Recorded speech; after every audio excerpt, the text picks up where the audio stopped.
against the LCK's Dam1 Gaming. But they still need to win 2 more games in a row. Jad, I think their stock has definitely risen. I mean, stock has risen, but can they do it again 2 more times? Nobody expected that game 1 to happen, especially in the way it did. And you can already see Dam1 are not messing around. They're saying no Ornn, no Trist. Those we think were the 2 biggest things that were keys to your lane swap, and they want to try and get rid of those as much as possible. Now, if I'm Loki, you probably lane swap again because it works so incredibly well that you're willing to run it back 1 more time. But we're gonna have to see what Loki decides to do. Is this series has taken on a much more serious tone after Dam1 dropped a game? Yeah, exactly. And the Renekton is going to be locked in once again. It's like we're going back to day 1 for these for Dam1's group as well, where we had Renekton first pick all the time. DNK going to get back towards the Gragas, though. Certainly was a big pick for him, and a lot more displacement available with the Thresh paired alongside it. So Loki Esports, we'll see whether they do have any more crazy quirks to bring out. They only need 3 wins. If you can cheese yourself 3 wins, you're in the group stage. That's absolutely true. Dam1, though, it really did feel like they were playing pretty loose in that game 1. Both from their picks and bans, their overall 5v5 team composition just not really making that much sense, and an unfamiliarity with Garen Yuumi. Now, we got the Taliyah Renekton, just deadly gank combo in any solo lane they throw at it, and Nuclear back on his Kai'Sa. This feels like Dam1 has said, okay, that's enough of the sillies. We're not going to play the crazy compositions that we were last time. And Artifact is back on the Twisted Fate as a response. Doesn't necessarily know who he's up against there in that mid lane, if that's indeed where the Twisted Fate is going, most likely. Of course, we haven't seen that one flexed too often. As Vladimir is going to be respected and banned away. I like that Loki Esports do this, though. They don't just assume the Renekton is going top lane because Showmaker didn't have such a great performance on it earlier on in the week. Yeah, I completely agree on that one, knowing the lane swaps are possible and actually just targeting out the magic damage solo laners that Nagri is most successful with. This is a composition, though, because of the Kai'Sa and Taliyah that could still go double physical damage solo lanes and be okay because they have enough magic damage elsewhere. Yeah, and Taliyah does a hell of a lot of damage from the jungle as well. Canyon has shown quite proficiency on that one, as Wife Steal bottom lane is locked in unless the Lucian's going to be flexed, but I like it. A lot of control in that lane, and what have we said? Attack Dam1 through their bottom lane. I want to add to that, because I personally think that if you're going to attack Dam1 that way, it can't be the normal attack bottom lane where you teleport down there, where your jungle is waiting and you 4-man dive the turret. I feel like in order to beat Dam1, you need to just straight up beat them in the 2v2, and that might be something that they can do here, as Beryl's Alistar does get picked up, but still isn't going to have a lot of control in the early stages. And Kiana, once again, going to be picked up as well. Solo lane Pyke. We're doing it again. By the way. This has worked against LCK before, Jat. I don't like remembering it, but it has. It was then nerfed to hopefully never do that ever again. But now it's doing it again. They're going to try it, and this probably means they're lane swapping. Because, try as you may to stop solo lane Pyke from existing. His wave clear is basically non-existent. Even after he gets Tiamat, is not that good. So, with all that being said, Pyke still wins a lot of solo lane games in solo queue because you can get to level 6 quickly, you can roam a lot, and you generate a lot of gold with your ultimate. So, what I'm expecting to happen here is either Hani just plays incredibly passive in the 1v1 laning phase, or he just completely abandons the lane and roams from basically level 1, and they just don't try in CS. We'll see. I'd like the roaming from level 1 strategy, because I think laning against Nogari's Renekton on a Pyke sounds like an awful time. Yep. I guess, you know, you've got more like leeway in trades, because you just get to slink away afterwards, get all of your health back for free, things like that. But this is going to be a scorned Dam1 Gaming. A Dam1 Gaming that weren't expecting their first loss here at this tournament to be in Game 1 versus Loki Esports. They stole the first game away with a really unique strategy that paid off. They ticked a whole lot of the boxes that we needed them to, but can they do it 2 more games. And can they do it 2 more games in a row to get a 3-0? It would be insane. Let's get into game number 2. Oh, man. Sepia mode. My favorite. I've been forged in this mode, Jack. So we were only on the screen for a hot second, but Nuggery started with Cull again. Okay, that's good to know. So this time on a Renekton. We've had a slight issue. Someone failed to load into the game. I believe it might have been Nuclear, based on the action that's happening on the screen right here. Yep. If there's a threat of a lane swap happening again, I think Cull would be a very bad first item. Well, I mean, it was a relatively bad first item in the last game. But when they lane swapped. And I know they lost, right, Jad? But should we say that the Vladimir didn't work? Or should we say that it worked? Because actually, his scoreline looked real good. Yeah. You know, he cashed in that Cull in the end. He did. He completed his quest on his Nomad's medallion. He did.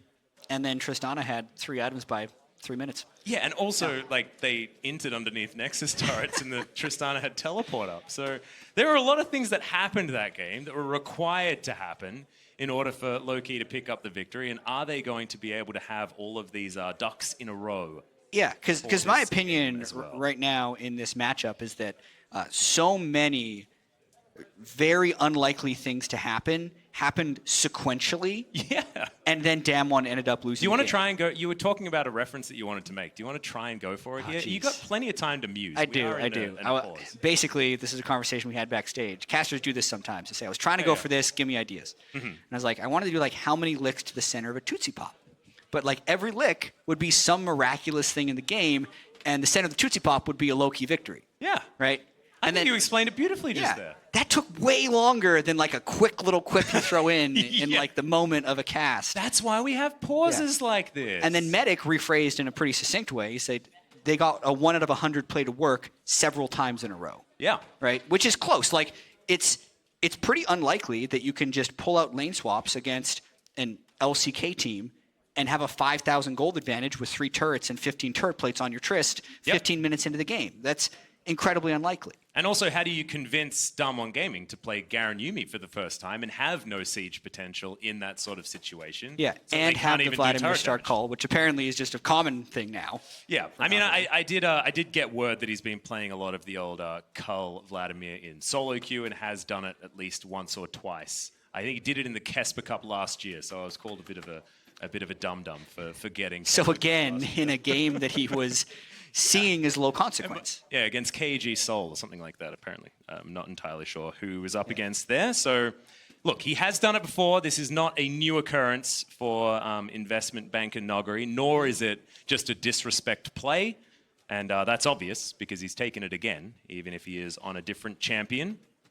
Yeah, well, he's probably saying, all right, I'm going to be able to free farm as much as possible up against this Pyke, but we're going to have to see what type of early game moves Loki make, because we know playing them standard isn't Loki's strategy or the best way for them to win. So mixing things up is definitely what they want to do. As we were about to be getting back in the game, but I got my observer on the other side, and it looked like someone else may have just DC'd as well. So we may have ping-ponged over to the other side of the map, as both of the 80 carries in this game are struggling just a little bit by the looks of things. Celebrity did pop out of the client, like you were alluding to just there. This gives us a bit of time, Chad. Yep. This gives us a little bit of time to talk about what exactly happened to the Pyke to stop it from doing what Wonder did to SKT at MSI. I'm going to pull up the patch notes for you. Yeah, pull them up. Yeah, you don't need to. You wouldn't tell believe me it, but I don't have it completely memorized. Are you sure? Yeah. Is that why you were kicked off the balance team? Yeah, because I didn't remember. You failed your last test. Everything happened. Hey. No. All right, so nerfs for Pyke, specifically for Soul Lane, came in 9.13. So one of the big things is the Q, especially like the tap Q, doesn't do AoE damage like it once does. It no longer deals 30% damage to minions beyond the closest.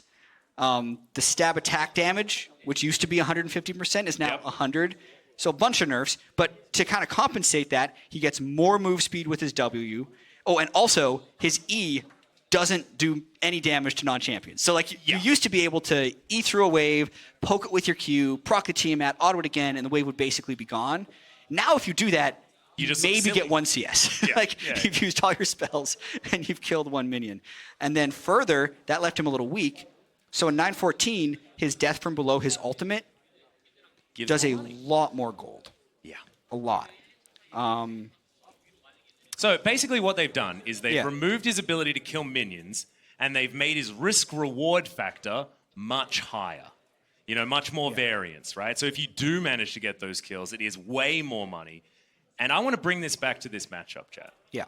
Because I think that if you're going to be a gambling man, or if you're going to be a gambling team, this is Loki's time to do it, right? They are certainly the David in the David versus Goliath. And in that story, David comes out on top, but he has to do some funny business in order to get there, and that's exactly what Loki are trying to go for. And if you go for these sort of gamble plays as soon as Pyke hits level 6 in a mid-game, something like that, and you inject a whole bunch of extra gold that shouldn't even be in the game into your team, that could be the snowball that they're looking for. Yeah, and then it's a question of what can they do with that snowball because they're from behind. We brought up David Goliath, and because there's not another thing immediately grabbing my attention. Got it. Have you ever read the book called David and Goliath by Malcolm Gladwell? No, I haven't. Okay, sorry. I'm going to mess this up. I thought it was a Bible story. If the producers want me to like do something else, okay, they just said I can do whatever I want, so it's fine. I'm going to tell the story. Yeah. He kind of claimed that the David and Goliath story wasn't as underdog as it's been told beforehand. Oh. Yeah, there's a couple of factors that go into this. He analyzed David versus Goliath? Yeah, he does. I think they're really trying to distract you. They don't want your you can do whatever you want. We're just going to put this. this exciting stuff on your screen to stop you from talking about this thing that has no relevance to League of this Legends. is to save the viewers that are getting bored. I think I can pull it back to League. Go. As we watch the highlights from the upset in the first game. So, part of the legend is that like David threw a rock at him, hits Goliath, wins the fight because he's this huge guy that no one could fight. But if you think about it, if David's like a really skilled guy with the slingshot, he has the range advantage on Goliath to begin with, which should put him in an advantage. I see where you're going with this. Secondarily, if it really is like this mythically large person, he's probably got some disorder like giganticism or something, and he did. Once again, I'm messing this up. I clearly don't have it here, but he's like, oh yeah, and people that were that big also had poor vision. So not only do you have this incredibly skilled guy with the slingshot and rocks, you have this guy who can't see well. And these rocks are just being hurled towards him. Okay. So, like, really, who do you favor in that matchup? The slingshot over the blind dude.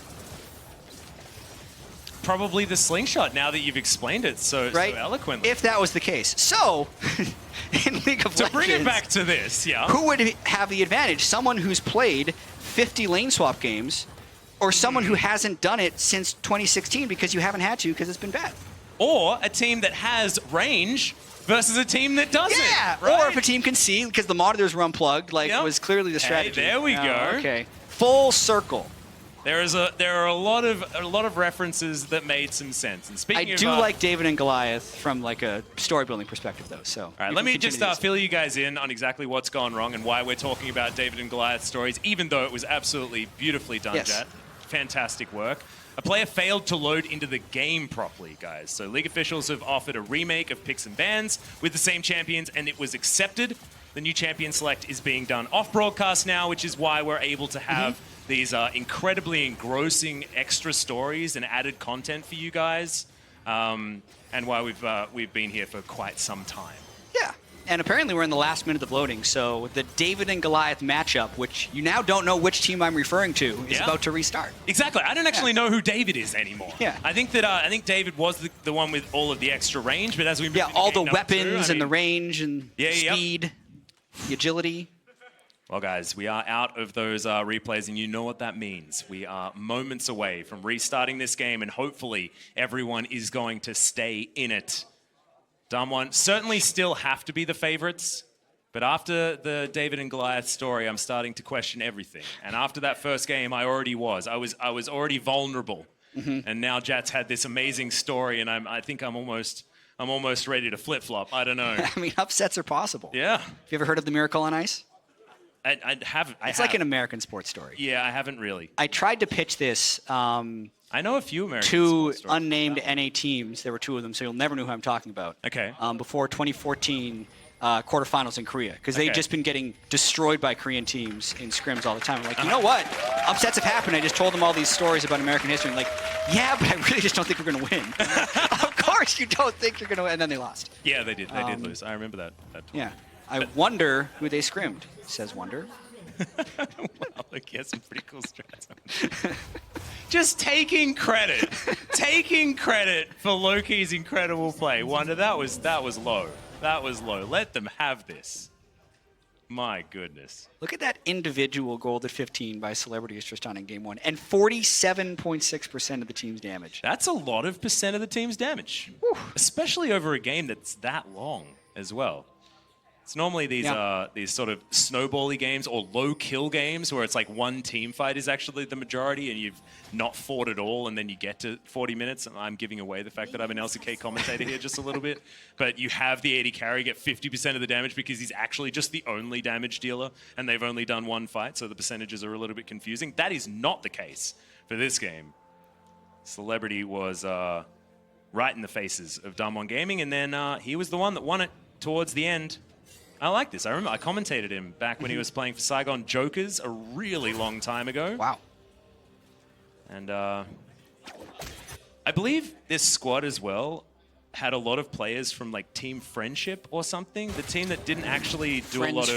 Friends Forever Gaming, that's right. Yeah. They didn't actually qualify into any of the IWCIs, IWCQs or the play-ins, but they just had the best name. Yeah. Was Gaming also from that league? You mean G2? No, Gaming. I know, I'm kidding. Yeah, it's 2 Gs. It's 2 Gs. It's different, okay? Yeah. Yeah. So far, nothing's happened this game, guys. We actually haven't really acknowledged that the game started again. It has, in fact. That's what's on at the moment, as you can see. 200 gold is currently the lead for Damwon, just in the laning phase. But it's only 2 minutes in. I feel like we've been talking for a really long time, but there just hasn't been very much League of Legends. We've just been learning about stories and having a philosophy lesson from Jat, which I very much appreciated. Yeah, and they're definitely not lane swapping in the early game in this one, so I want to track... that's a field Showmaker, you don't have spells left. Doesn't look like DNK does either, though, so should be fine. Yeah, Showmaker actually very aggressive. I got very confused because, of course, Canyon was playing the Kiana, so I thought I was checking the smite of the Talia. And their faces aren't super different as well, if you have a look at the icons. Yeah. I was still Now sure the jungler is going to try and invade DNK. It's a group effort to try and deny him here, and they actually have... Well, we're looking for it. The smite does come in, so DNK locks down the red buff. Canyon doesn't go any further forward. He doesn't have his blue buff just yet, does Canyon? And he knows that DNK is actually very low. And flashless. Yeah. Threaded volley does get him out of there, is now stunned underneath the turret is Hani.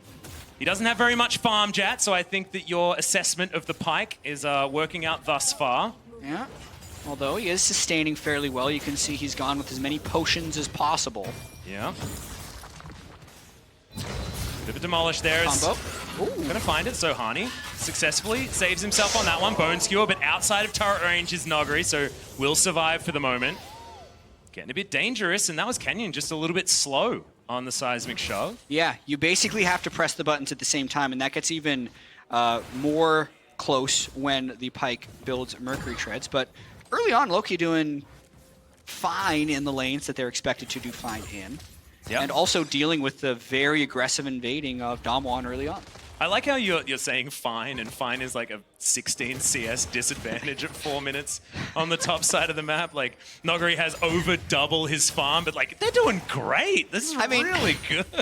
I have this, I don't know, it's a curiosity. Anytime I see, well, we're going to watch this dive in top lane. Anytime I see a weird champion in a solo lane and like challenger, I always try and dig into it. But we're going to watch Canyon try and get this dive off. If they can get the combo properly, they take most of his health. But for now, they're just going to go for turret plates. Yep, it's another demolish proc comes on in there. There's the flash, but he gets out of the way. Seismic shot still lands, though, and the stun was still primed. The deep water dive is in, but he's down to about 200 health. He should be okay. He's going to die. But yeah, Bone Skewer comes forward as Nogari wants the autos, doesn't get them. First blood once again to Loki Esports. Nogari going so aggressive with Cannon. They really just brute forced that gank, and missing the flash on top of blowing a lot of damage into Hani's Aftershock, means he doesn't take fatal damage, and it makes the follow-up gank by DNK quite easy. Unwilling to just take a huge advantage from the Cull plus CS advantage, they had to go for more, and they get denied. Well, Can he steal over it? goes DNK. Yeah, he is easily able to smite that one away. That denies Canyon level 4, as well as denying him the blue buff. A real disaster here for Damwon to start this game off, but probably still not as bad as how things went in game 1. Not yet, but you can see here the Aftershock eats most of the damage from the Taliyah combo. Otherwise, that is a fatal kill. If they were able to get the original stun, they likely would have had the 100-0 damage. That's why Renekton was near 100% presence in the LCK towards the end of the year, because everyone was very good at this, whether it was Taliyah Renekton or Elise Renekton, in generating kills. Yet for some reason here, Nuguri messes up his flash range and is unable to get Hani. Yeah, so first it was Canyon messing up when to use the seismic shove, and then it was flash range on Nuguri that was messing things up. And Hani even went back in, right? And the seismic shove was just landed by good aim on Canyon's behalf, and the Ruthless Predator wasn't actually timed out just yet, so Nuguri gets that one back as well. And despite that working, still wasn't enough to lock down the Pyke. Pyke continuing to be a problem when used in a solo lane for a Korean team. Yeah. So I still have nightmares, Chad. About the Pyke? Yes. Murdering SKT in Yes. Game 5 of MSI? Mm-hmm. Thanks for clarifying. Yeah. Well, just in case the viewers wanted in on your Right. Yes. your sleep problems. Yeah, that's where the nightmares come from. That exact Pyke. He was so fast. Do you remember that replay where he just zoomed down through the... I do remember that replay, Chad. Yes. Yeah. Yeah, I do. Anything else you want to talk about? How the ult just resets over and over. Oh, those sacks of gold. Max, you remember the sacks of gold that he had delivered to his team? Well, There's more remember of them Canyon now. turning up in the mid lane, lands another seismic shove, and that's what happens when you don't have Aftershock. Showmaker picks up the ground, throws it at Twisted Fate, and he dies. And they burned the flash on Artifact, so that will completely limit his ability to roam, and now kind of opens up the map for Showmaker. How quickly can they use this advantage? Because there is still the Kiana ultimate. This is a 4-man crash dive. Yep, that's the flash headbutt pole. Celebrity immediately gets taken down. The hook lands onto Canyon, and Beryl had tanked up the turret for so long, but that's Showmaker that turns up. And teleport comes down. The flash play. The cow is turned into mincemeat as Showmaker finds the ultimate onto one, but it's not the target that he wanted. Nuclear, are you going to press R? The answer is no. Doesn't want to dive into 3 people as Venus. Good sidestep there as Nuguri just going to finish off some plates on the bottom side of the map. Looks like leftovers for the Crocodile. Such a sweet flash play by Venus right there, making the blast cone the ally by displacing at the last second. So even though that was a very quick transition for Damwon from the kill mid to immediately going bottom, we're going to watch it one more time, and this is just a route.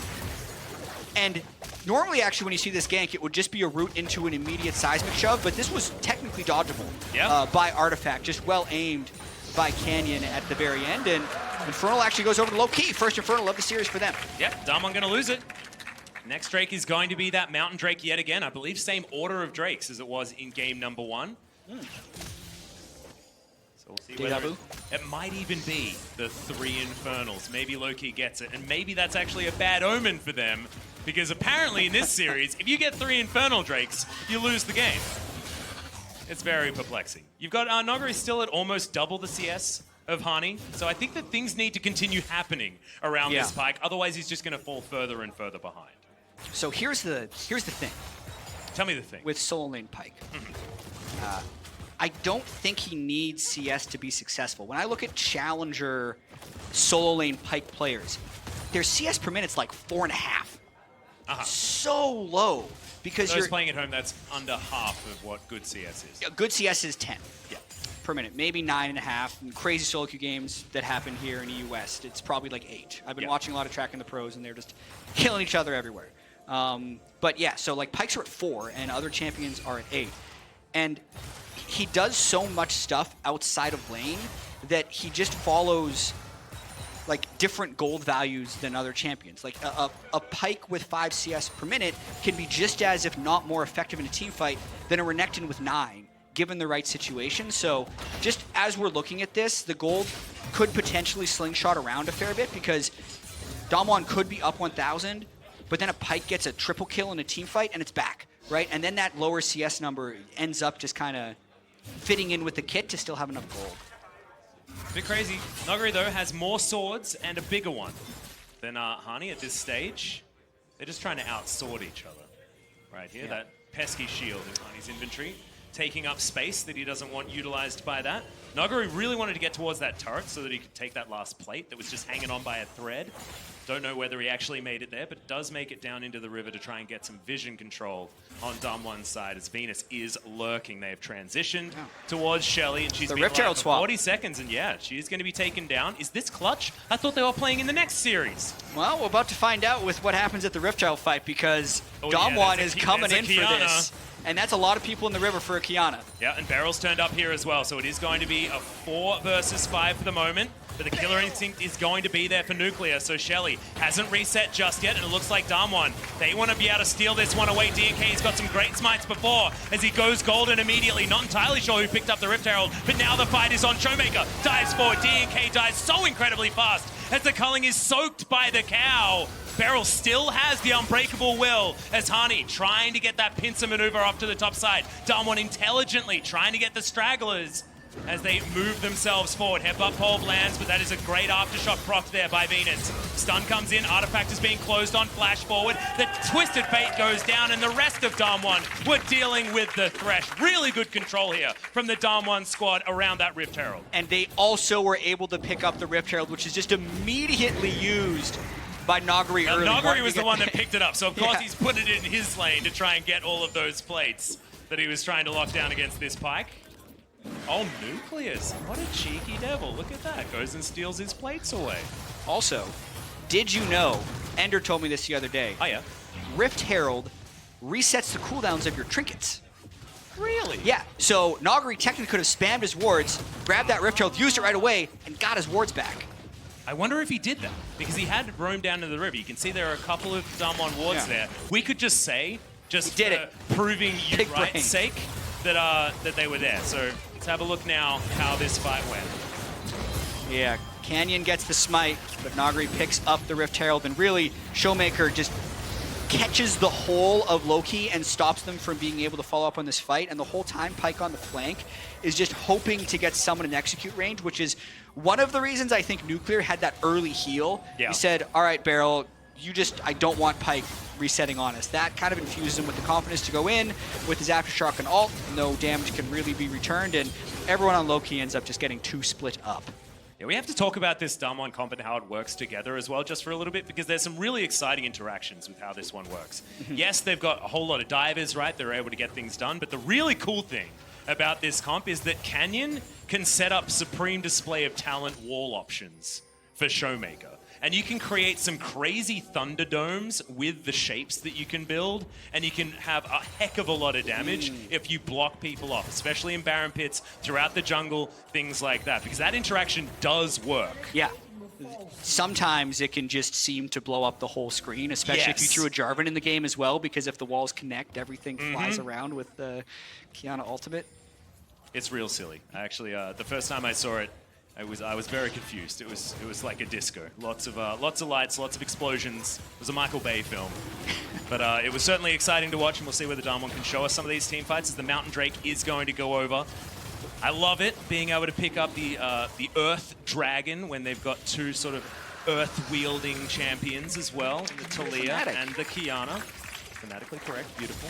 Theoretically, Qiyana does control a lot of different elements, but I think the Earth element is the coolest one. Because of the damage? Yeah. Do more damage makes you cooler. That's how it works. If I had to rank them, I don't know, I think the grass has the most fun for the Qiyana player. Yeah, I'd say so. Going a bit stealthy. Yeah, that's pretty cool. Water's the most powerful. Yeah. Water's the actual good one. Yeah. And then the Earth one's the bait because it does more damage. Only when they're low. Yeah. I actually think what makes a good Qiyana player is the ability to reset all of the elements over and over again throughout a fight. So you've actually used all of them the one time with how the cooldowns sort of reset. I think it's really beautiful watching a really skilled Qiyana player work. Have to keep our eyes on Showmaker as this game goes on, see whether it's him or Canyon that are the better Kianas. Canyon spent a fair bit of time in the Death Chamber in game number 1, so Showmaker does feel like more of a Showmaker champion. Here does the Kiana. And just looking at their CS in the group stage, it was very much a solo lane focus, and Nuclear had a really hard time, especially in day 1 of the group stage, and ended up bouncing back a little bit more. So day 4 was his second day. Keep in mind, the average we just saw was from the whole group stage, and this was just his 2 games on day 4, which tells you how rough it was in the first 2 games for him. But looked a little bit better, definitely, as the second day of play-in stage happened for them. Yeah, Nuclear really did sort of repair his play. And it's cool because the way Damwon qualified here is in a 5-game series against a King Zone that had been in a huge rut over the last little while. They qualified because they had enough championship points after finishing 3rd in the spring season, but their summer season was basically non-existent. They weren't really able to get anything done in a hyper-competitive top side of the LCK. And they were up against this King Zone squad that have probably one of the most dominant 2v2s in lane that we have in the league. And I think that's why it was a 5-game series. I think because they were able to lock down Nuclear and Beryl and challenge that weakness without having to give any resources to it. Deft and Tucson just kill people in 2v2s all the time. I think that is going to be a real way to tackle this Damwon squad. And I think it's a large reason why things worked out for Loki early, because it wasn't like you were moving extra people around or doing anything like that. It was a lane swap. It was creating chaos. And Nuclear was not going to punish them with Garen. That's for sure. That is definitely He might have on something else. He did show us some of those sick Garen mechanics, though. There are a few of those moments in those team fights. Do like that as Damwon. 2 minutes until this next dragon is up. Looks like they're just trying to aim for some extra control around this area, although Canyon standing on that ward isn't helping himself out there. With these outer turrets taken down, feels like Damwon have given up on the laning phase and are looking for the 1-3-1 that they do so often in the LCK. Yeah, and now it would be on Loki to actually get a tee-off ultimate in for an initiation this time. But the CS of Hani is pretty good.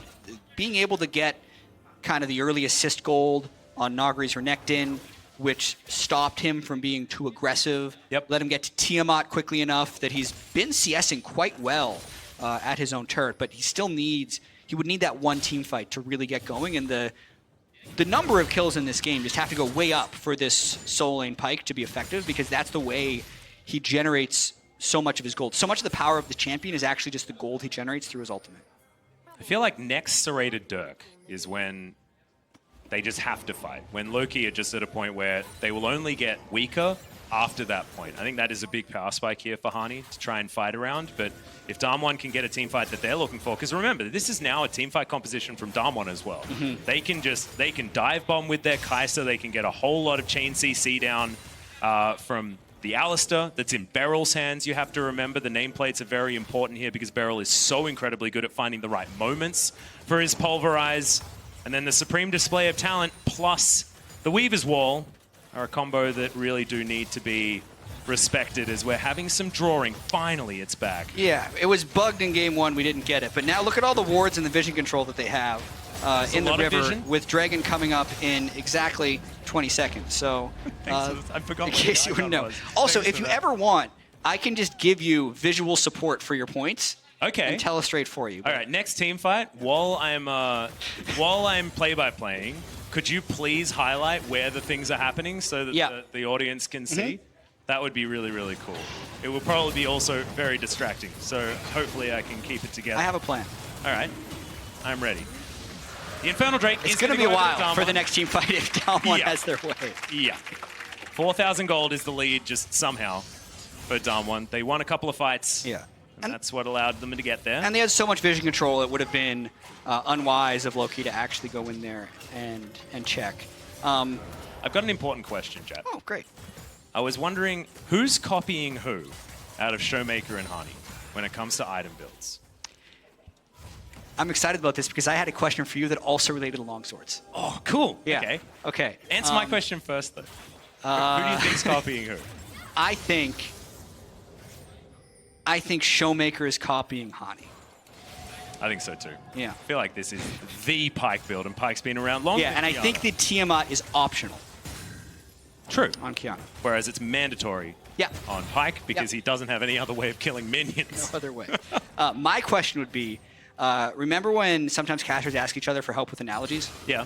You were talking about Renekton and Pyke racing towards longswords. And I was going to be like, you don't get in a sword fight with the crocodile or something. Like, there's something there. There's a crocodile sword fight. Yeah, but I also couldn't figure out what Pyke was. Dude, it's a pirate versus a crocodile. It's Captain Hook versus the crocodile with the clock. You just need a stopwatch, and you've triggered him completely out of existence. As here we go. Supreme Display of Talent finds 0. But Damwon aren't going to get caught out of position or anything like that. Thanks, chat. That was a really good slow effort. I feel like for that one, you could just draw. We'll work on it. We'll work on it. It's okay. There'll be more fights this game. Yep. So what is the saying then? You don't start a knife fight with the... Spoon? I don't know. I think it's a knifey spoony. Something wrong. That's a Simpsons reference. Someone will figure it out. Yeah, someone will tweet it to you. Someone smarter than I am, because I don't actually know what you're talking about at all. I just got really excited about Peter Pan, because Captain Hook versus the crocodile is fun to me. Yeah. Okay. That's all I got, really. But DNK doing his very best to try and hold on to some sort of control, and there is a very pesky control ward in this red side jungle, giving Loki all sorts of added information.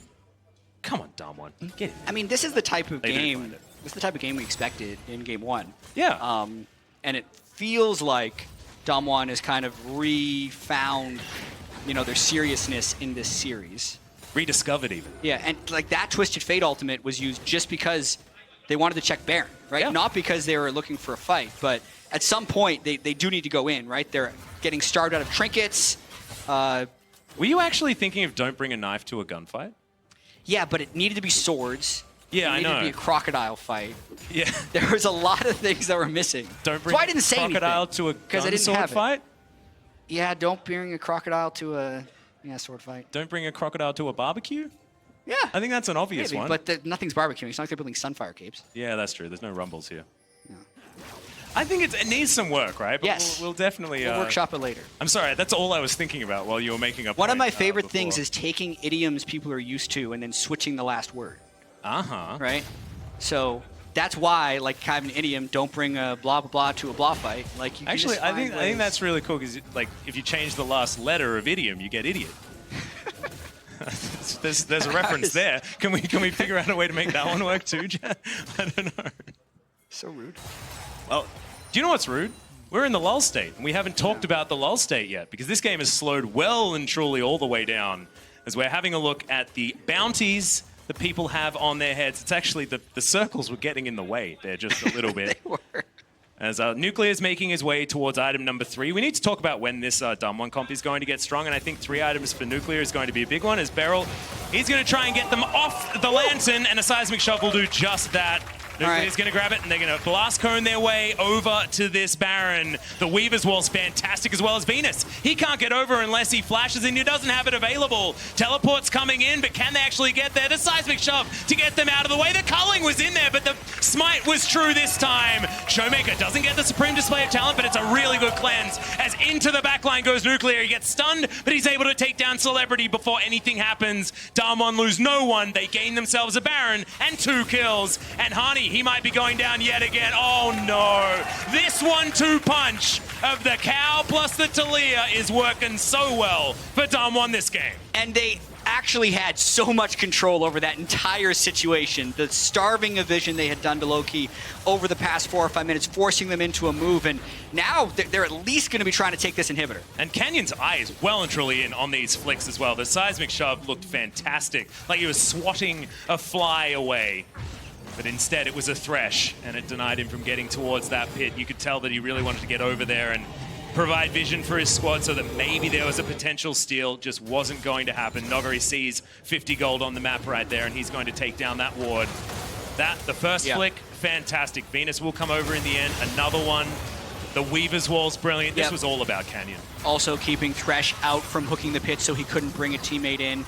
The only possible scary part would have been the culling, but as long as you have that in there. Hani not able to get the ult onto Showmaker to stop any potential things from going wrong. But even if he lands that, everyone else on Damwon was completely full health. And now another Mountain Drake is going to make breaking this base even easier.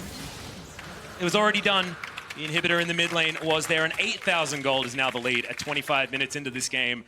Feels like Damwon, they've repaired their mental after a long pause at the beginning of this game and a disastrous game one, as we're having a look at the 3 items completed. Thank you very much, Jat, for highlighting that one. Nuclear is now strong, and I think they've already won the key team fight that they were looking for. Things just went from bad to worse. As that's the way I know that one, Jet. I know that one. As Weaver's Wall's going to come in, so Canyon looking for more supreme display of talent. It's going so far around these walls, but unfortunately, the Weaver's Wall saves them from the damage. Massive pulverize in the backline shows us that it just doesn't matter what the Kiana's ultimate's doing if they can get into this fight. They just have too much damage, as now DNK is looking to turn it onto Showmaker. His combo doesn't do quite enough damage, as now you got Showmaker trying to deny him from stopping these backs, but it doesn't matter. There are super creeps in the base. The Nexus will be taken down. A 26-minute revenge victory for Damwon. And something I wasn't expecting to say was that this has evened out the series between Damwon and Loki. You're absolutely right, but I think Damwon did a very good job of recovering from the insanity of game one. They did pick a Renekton.